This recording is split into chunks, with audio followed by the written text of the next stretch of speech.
बिजली भूषण विभाग के विशेष सचिव दिव्येंद्र पांडे जी, शिव साई अवस्थी जी, एमडी आनंद सिंह जी, निदेशक डॉक्टर इंद्रमणि जी और सभी मंचस्थ अधिकारी वर्ग,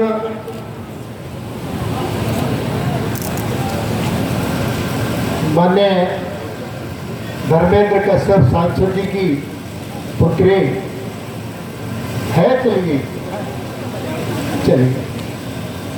सभी मंचस्थ अतिथिगण, मेरे सामने बैठे आदरणीय महानुभाव मित्रों, पत्रकार मित्रों,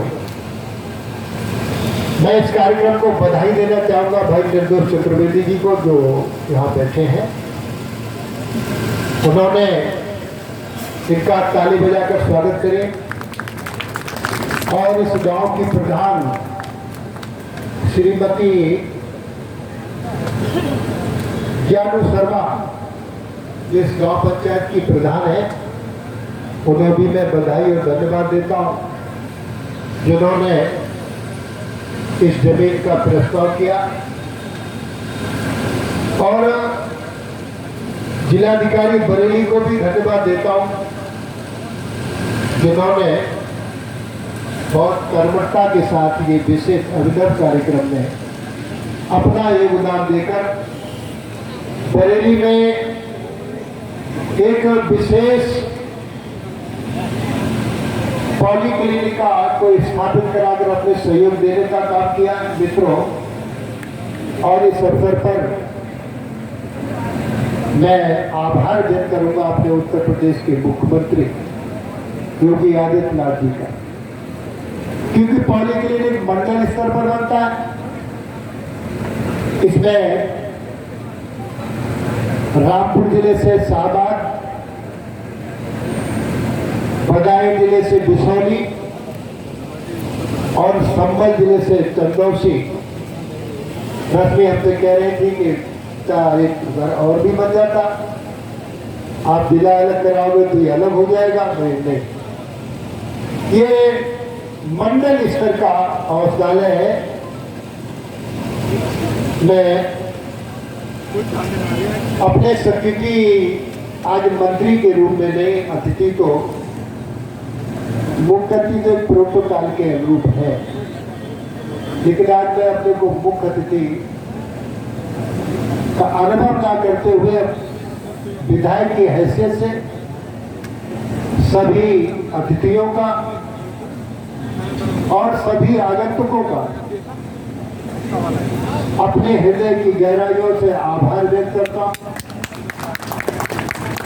पत्रकार मित्रों को भी धन्यवाद देता हूं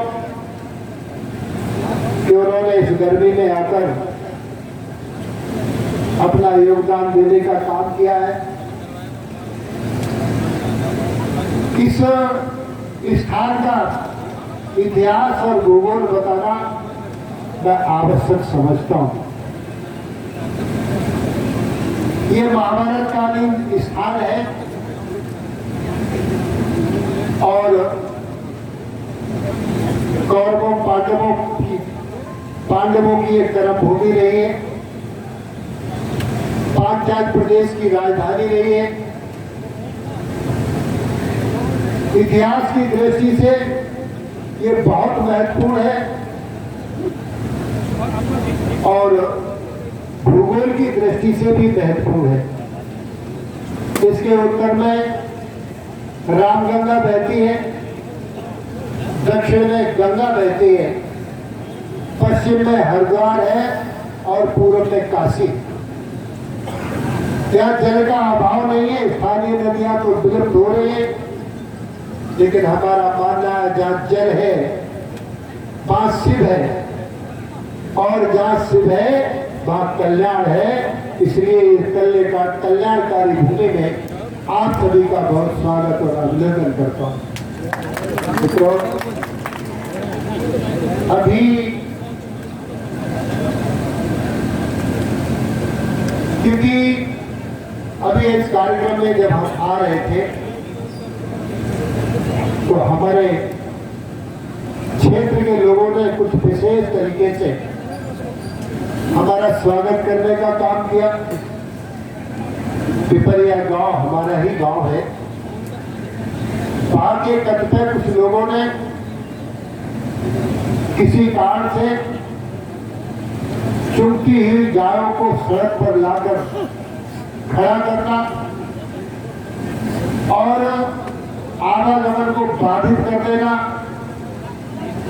आगे कोई जाएगा नहीं ऐसा संदेश देना। मित्रों, आज जो हम ये यहाँ पर जो अस्पताल बना रहे हैं, सरकार बनवा रही है, ये कोई सामान्य अस्पताल नहीं है। यहाँ बन नहीं सकता था। मैंने प्रशासन को और शासन को बधाई देने का काम इसलिए किया है, ये पॉलीक्लिनिक माननीय योगी आदित्यनाथ माननीय मुख्यमंत्री जी की कृपा से बन रहा है। इसका लाभ हमारे आंवला विधानसभा को ही नहीं, मंडल के जिले के लोगों को मिलने वाला है। और यही कारण आज मंच पर शाजापुर, बदायूं, बरेली, पीलीभीत के लोगों को सम्मानित करने का काम किया गया। और आपको अभी सामान्य लग रहा होगा ये कार्यक्रम। डेयरी डेवलपमेंट, डेयरी उद्योग, देश की तरक्की तभी होगी जब किसान की तरक्की होगी। और हमारे देश की विधाओं में, सभ्यता में, आस्था में ऋषि और कृषि दो परंपराएं हैं।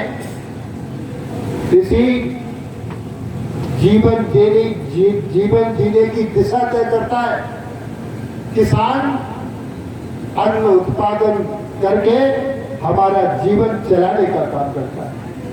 तो आज देश में और प्रदेश में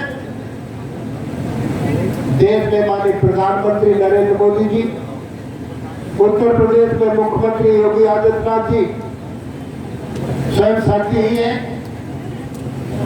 किसानों की और संतों की कृपा से आज उत्तर प्रदेश का मुख्यमंत्री भी किसान से संबंधित है और देश का प्रधानमंत्री भी किसान से संबंधित है। इसलिए उन्होंने कहा, प्रधानमंत्री पद की शपथ लेते ही हम किसानों की आय दोगुनी करेंगे। किसानों की आय मात्र फसल पैदा करके ही दोगुनी नहीं हो सकती। किसानों की आय दोगुनी करने के और अन्य भी कारण है। खेती और पशु एक दूसरे के पूरक हैं। यदि खेती है तो पशु है और पशु है तो खेती है। यदि खेती नहीं है तो पशु नहीं है और पशु नहीं है तो खेती नहीं है। इसलिए आज ये कार्यक्रम खेती और पशु दोनों के सामंजस्य का कार्यक्रम है। मुझे अच्छा लग रहा था कि आप पर्याप्त संख्या में ऐसी गर्मी में भी आप गए नहीं है। मैं देख रहा हूँ कोई छाया में खड़ा है, क्योंकि पांडाल में भी बड़ी गर्मी लग रही है। कोई दुकानों पे खड़ा है, कोई सड़कों पर खड़े होकर सुन रहा है। तो इसलिए आज जो ऋषि और कृषि की परंपरा में यहाँ आंवला विधानसभा में 200 करोड़ रुपए की डेयरी उद्योग लग रहा है। 200 करोड़ रुपए का, जिसके उद्यमी को आज आप मंच से सम्मानित करने का काम किया है। आप लोग की बात तालियों से उसका स्वागत करते हैं। 200 करोड़ रुपए का पूंजी निवेश यहाँ होगा। अभी हमने छोटा ये पॉलीक्लिनिक बनवाया है। हमें 30 एकड़ जमीन चाहिए थी, मिली नहीं। हम मेडिकल कॉलेज का भी शिलान्यास करने वाले थे। डीएम शिवाकांत जी ने काफी प्रयास किया, लेकिन 30 एकड़ जमीन हमको नहीं मिल पाई, इसलिए काम पेंडिंग पड़ा है। तो मित्रों, मैं यही कहना चाह रहा था कि हम लोग, आज मैंने पिपरिया के लोगों से पूछा, उन लोगों ने महिलाएं भी आगे कर दी थी। हमने कहा, भाई तुम क्यों आई हो? मैं आज यहाँ इस कार्यक्रम में महिलाएं भी बहुत संख्या में आई थी और है भी। तो यार सीडीओ और डीएम दोनों से मैं चाहूंगा कि एनजीओ बनाकर महिलाओं को दुग्ध उत्पादनता में हमारी स्कीमों का लाभ देने का काम करें। यदि कोई पशुपालक 2 गाय दूसरे प्रदेश से देसी गाय यानी साहिवाल गाय, गिरी गाय लाएगा तो एक गाय पर 40,000 रुपए का अनुदान मिलेगा। 2 गायों पर 80,000 रुपए का अनुदान। हमारे डायरेक्टर ने बताया कि बकरी पालने में भी बहुत सुविधा है, 50% की छूट है। और मेरा तो मानना है बकरी एटीएम है। एक बकरी किसान पशुपालक बाजार में ले जाए, उसको बेच आवे और पैसा ले आवे। और दूध तो बकरी का मेडिकेटेड हो गया है, बकरी का दूध नहीं, अब गधैया का दूध भी 1600 रुपए लीटर बिकता है, जिसको ऐसे ही डंडा मार दो पूरे गधैया में चुके आवेगी और दूध देने का काम करेगी। अब आपके मन में आता होगा गधैया का दूध 1600 रुपए लीटर क्या होता होगा। सारे प्रसाधन के सामग्री, कॉस्मेटिक सामग्री सब गधैया के दूध से बनाने का काम करते हैं। तो हमारे माँ के दूध के साथ साथ और भी दूध बहुत महत्वपूर्ण है। तो यहाँ सारी चीजें कैसी परंपरा है, जब तक गाय दूध देगी तब तक हम पालेंगे, और गाय दूध नहीं देगी तो छोड़ने का काम कर देंगे। मैंने पिपरिया वालों से पूछा ये गाय किसकी है, बोले हमारी गाय तो इंग्लैंड और यूरोप से तो आई नहीं है। गाय है तो गाय पड़ोस की या गांव की। मैंने कहा मैं सभी गाय ले जा रहा हूं आज, गारंटी दो कि इसके बाद सड़क पर गाय नहीं मिलेगी। मित्रों, कैसा समय आ गया है। प्राचीन सभ्यता में विपन्नता नहीं थी। हर गांव में 4 काम जरूर होते थे। नंबर 1 गौशाला, नंबर 2 पाठशाला, नंबर 3 व्यायामशाला और नंबर 4 यज्ञशाला। इन 4 शालाओं पर हमारी आर्थिक स्थिति मजबूत होती थी और खेती हमारी अर्थव्यवस्था है। यदि खेती गड़बड़ाती है तो अर्थव्यवस्था गड़बड़ाती है। जीडीपी नापने का पैमाना खेती ही है, और खेती में अब आप केमिकल फर्टिलाइजर डालकर अच्छा उत्पादन नहीं ले सकते। जहरीली दवाएं छिड़ककर आप स्वस्थ नहीं रह सकते। हम अपने क्षेत्र विकास निधि से लाखों रुपया कैंसर के इलाज के लिए देने का काम करते हैं। पहले गांव के किसी आदमी को कैंसर नहीं होता था, तो गाय का शुद्ध दूध पीता था, फर्टिलाइजर की जगह गाय के गोबर की खाद डालता था, फसल का उत्पादन भी पौष्टिक होता था और वो स्वयं पौष्टिक रहता था। पाठशाला में ज्ञान की पढ़ाई होती थी और पाठशाला के बाद व्यायामशाला। आज हमने राहुल चौधरी का ब्रांड एम्बेसडर के रूप में, ये किसान परिवार से है और इंडोनेशिया पता नहीं कौन कौन से देशों में, दुनिया के देशों में पहुंचकर हमारे भारत देश का नाम ऊंचा करने का काम किया है उन्होंने। और वहां भी कहा है मैं मां के बाद गाय का दूध पीता हूं, इसलिए मैं वरिष्ठ हूं, फौलादी हूं, मुझे कोई हरा नहीं सकता। यह है राहुल चौधरी का संदेश। आज हमने ब्रांड एम्बेसडर के रूप में राहुल चौधरी को सम्मानित करने का काम किया है। तो पाठशाला, गौशाला और अंत में यज्ञशाला, यज्ञ होते थे हर गांव में। यज्ञ से बरसात होती थी और बरसात से हमारी संपन्नता बनती थी। मित्रों, स्थानीय नदियां विलुप्त हो रही हैं। हमने जो नदियों के नाम लिए, गंगा, रामगंगा, हमारा द्वार का क्षेत्र है, हम भाग्यशाली हैं। जो पीलिया नदी है, ये महाभारत कालीन स्थान है। पीलिया नदी इसका इतिहास इसलिए पीलिया नाम पड़ा है, राजा पांडु को पीलिया हो गया था तो उन्होंने पीलिया नदी में स्नान किया। उनके स्नान करते ही उनका पीलिया रोग समाप्त हो गया। आज पीलिया नदी विलुप्त हो गई है। हमने 7 किलोमीटर नदी को जनता के सहयोग से खोदने का काम किया और मैं उन किसानों को भी धन्यवाद देता हूं जिन्होंने इस नदी को के क्षेत्र में अपने खेत बना लिए थे। मेरे आग्रह, मेरे अनुरोध पर उन्होंने उस जमीन को छोड़ दिया। आज पीलिया नदी में पानी बह रहा है। तो इसलिए मित्रों, मैंने कहा कि अब नदियां बहुत आवश्यक है। बिना नदियों के हमारा जीवन चल नहीं सकता। इस नाते से नदियों की श्रेष्ठता बहुत आवश्यक है। बिना पानी के राजतंत्र में भी वही राजा संपन्न माना जाता था जिसके यहाँ पानी की व्यवस्था होती थी, जिसके यहाँ सिंचाई की व्यवस्था होती थी। इसलिए मित्रों, यज्ञ से बरसात होती है और बरसात से फसलें अच्छी होती हैं। अब ग्लोबल वार्मिंग है। मैं इस मंच से और आपके इस कार्यक्रम से देश के प्रधानमंत्री माननीय मोदी जी को भी बधाई देना चाहूंगा। उन्होंने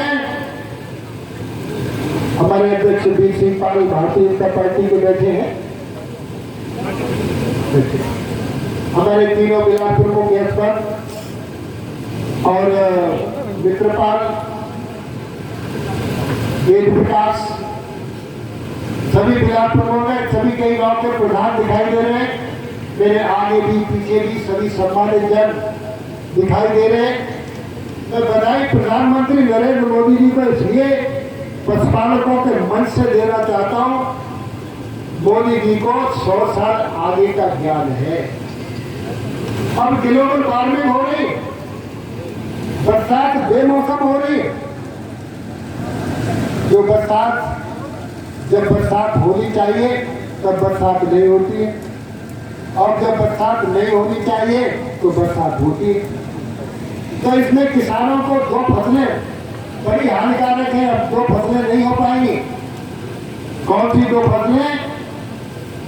गेहूं और धान। गेहूं को अलग से पानी चाहिए समय अनुसार और धान को अलग से पानी चाहिए समय अनुसार। अब तो ऐसा समय आने वाला है, गेहूं के समय धान की फसल वाली बरसात होगी और धान के समय गेहूं के फसल वाली बरसात होगी। ये है ग्लोबल वार्मिंग। इसलिए मोदी जी ने सावधान किया। श्री अन्न, आज तक तो आपने सुना नहीं मोदी जी से पहले। श्री अन्न कौन सा? बाजरा। आज हमारे स्टॉल लगे हैं। मुख्य विकास अधिकारी को मैं धन्यवाद दूंगा कि उन्होंने अच्छी स्टॉल लगवाने का काम किया है। श्री अन्न की भी स्टॉल लगी है। श्री अन्न में ज्वार, श्री बाजरा जो कभी कोई नहीं खाता था, श्री कोदो जो कभी छूता नहीं था, श्री सवा। सुदामा जब कृष्ण से मिलने गए तो सवाई तो ले गए ककुली का, ककुली। तो ये श्री अन्न, क्योंकि इसको बरसात की विशेष आवश्यकता नहीं है। अब अन्न का टोटा हमारे देश में ना रहे, इसलिए मोदी जी ने आगे तक की परिकल्पना कर श्री अन्न घोषित किया है कि हमारा किसान देश का परेशान है। यह है मोदी जी का सबको सोच। और मित्रों, पशुपालन में भी अभी तक आपने देखा था सीटी बजाती हुई मोबाइल, यानी पशु की नहीं होती थी, 60 विभाग की मोबाइल गाड़ी जो होती थी इमरजेंसी में बाहर ले जाता था। अब पशु विभाग की भी मोबाइल गाड़ी मोदी जी ने दे दी। 1962 नंबर हमारा किसान डायल करेगा तो उसमें एक डॉक्टर, एक कंपाउंडर और एक ड्राइवर दवा लेकर 1 घंटे के अंदर आपके दरवाजे पर खड़ा होगा। किसी प्रधानमंत्री ने नहीं सोचा 520 गाड़ी माननीय मोदी जी ने योगी जी को उत्तर प्रदेश के पशुओं को इलाज को दिए। ये बहुत बड़ी कल्पना है। तो मित्रों, मैं कह रहा था कि हम लोग अभी कल हम लोगों ने लखीमपुर खीरी में मुर्रा भैंस के सीमन वीर्य बनाने का उत्पादन केंद्र खुला है, जो बरेली से लेकर अयोध्या तक ये वीर्य कृत्रिम गर्भाधान भैंसों में कराएगा। एक मुर्रा भैंस किसान जब पालता है तो एक दिन में 20 लीटर दूध देती है। ठीक से उसे खिला दिया जाए। और मुर्रा भैंस का दूध भी देसी गाय की तरह गुणवत्ता युक्त होता है। देसी गाय का दूध अमृत है। यदि देसी गाय का 1 लीटर दूध भी मिल जाए तो मानो आपको अमृत मिल गया। तो मैं कह रहा था पिपरिया के लोगों से कि आप अच्छा नहीं कर रहे हो। गाय दूध दे रही है तब तक तो पाल रहे हो, दूध नहीं दे रही है तब छोड़ रहे हो। हमारे अपर मुख्य सचिव ने गाड़ी में बैठकर मुझसे कहा, मंत्री जी किसान गाय को छोड़ता है, भैंसों को क्यों नहीं छोड़ता है? मैं उन्हें कोई उत्तर ही नहीं दे पाया। बताओ मैं क्या उत्तर दूं? बैठे हैं मंच पर। उन्होंने मुझसे कहा कि बताओ कि किसान गाय तो दूध देने के बाद छोड़ दे रहा है और आपके क्षेत्र में भैंसें नहीं दिखाई दे रही हैं। मैं चुप हो गया। मैंने कहा मैं अपने क्षेत्र की जनता से ये सवाल जरूर पूछूंगा। अब आप लोग बताओ मैं इनको क्या जवाब दूं? आप गाय छोड़ोगे? अब ना हाँ बोलोगे ना बोलोगे, कैसे काम चलेगा? यदि आप गाय छोड़ोगे तो हाथ ना उठाना, और यदि गाय दूध देने के बाद नहीं छोड़ोगे तो हाथ उठाओ। बहुत धीरे धीरे मरियल हाथ उठ रहा है। ऐसे नहीं चलेगा। फिर से मैं कह रहा हूं, मित्रों मैं बता रहा हूं, 3 लोग होते हैं। एक सोच लोग,